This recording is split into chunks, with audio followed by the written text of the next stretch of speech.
In today's video, I'm going to teach you how to change the width of a column in Excel. If your headers are getting cut off, your numbers show a row of hash marks, or your sheet just looks cramped.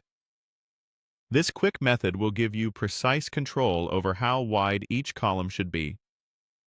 Start by opening your workbook and locating the column you want to adjust. Columns are labeled with letters at the top of the sheet. It helps to click the column letter so the entire column is highlighted. That way, the change applies to every cell in that column. If you want the same width for several columns, you can highlight multiple column letters before proceeding, and the change will apply to all of them at once. Now, right-click directly on the column's letter at the top.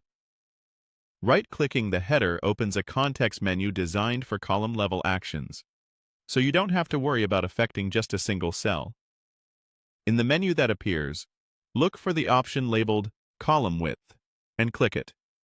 This brings up a small dialog box where you can enter an exact number for the width. Type the width value you want, then confirm. Excel measures column width based on the number of standard characters that fit in the cell using the default font.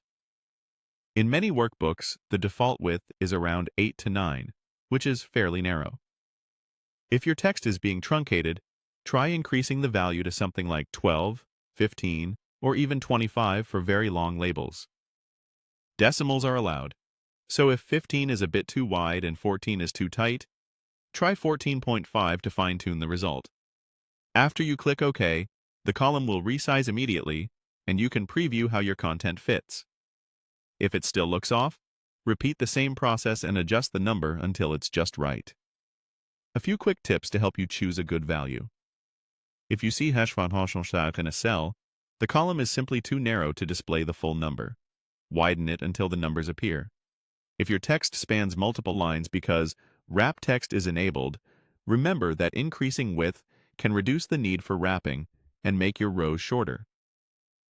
And if you're working with very wide data like long IDs or URLs, plan a larger width for readability, or consider abbreviating the display text while keeping full data elsewhere.